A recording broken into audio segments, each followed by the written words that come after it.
యోహాను సువార్త 16వ అధ్యాయము. మీరు అభ్యంతరపడకుండా ఉండాలని ఈ మాటలు మీతో చెప్పుచున్నాను. వారు మిమ్మును సమాజ మందిరంలో నుండి వెలివేయుదురు.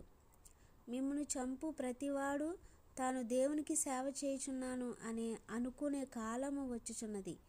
వారు తండ్రిని నన్నును తెలుసుకొనలేదు గనుక ఇలాగు చేస్తారు.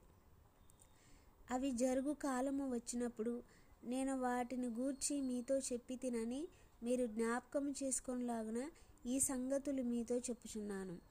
నేను మీతో కూడా ఉంటిని గనుక మొదటనే వీటిని మీతో చెప్పలేదు. ఇప్పుడు నన్ను పంపిన వాని యొద్దకు వెళ్ళుచున్నాను.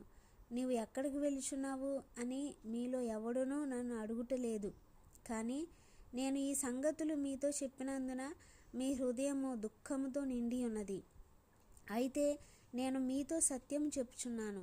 నేను వెళ్ళిపోవటం వలన మీకు ప్రయోజనకరము. నేను వెళ్ళకపోతే ఆదరణకర్త మీ వద్దకు రాడు. నేను వెళితే ఆయనను మీ వద్దకు పంపుతాను. ఆయన వచ్చి పాపమును గూర్చియు నీతిని గూర్చియు తీర్పును గూర్చియు లోకమును ఒప్పుకొనజేయును. లోకులు నా యందు విశ్వాసముంచలేదు గనుక పాపమును గూర్చియు నేను తండ్రి యొద్దకు వెళ్ళుట వలన మీరిక నన్ను చూడరు గనుక నీతిని గూర్చియు ఈ లోకాధికారి తీర్పు పొంది ఉన్నాడు గనుక తీర్పును గూర్చియు ఒప్పుకొనజేయును. నేను మీతో చెప్పవలసినవి ఇంకను అనేక సంగతులు కలవు, కానీ ఇప్పుడు మీరు వాటిని సహింపలేరు.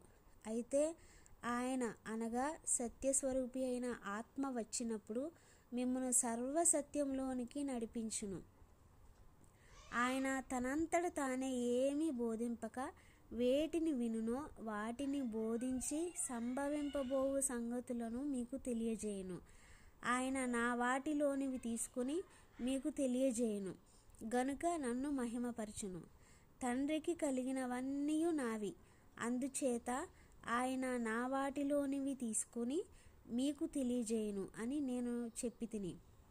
కొంతకాలమైన తరువాత మీరిక నన్ను చూడరు, మరి కొంచెం కాలమునకు నన్ను చూస్తారు అని చెప్పాను.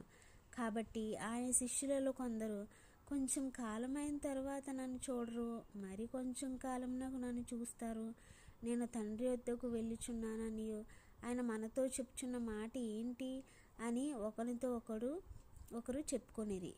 కొంచెం కాలం అని ఆయన చెప్పుచున్నది ఏంటి? ఆయన చెప్పుచున్న సంగతి మనకు తెలియదు అని చెప్పుకొనిరి.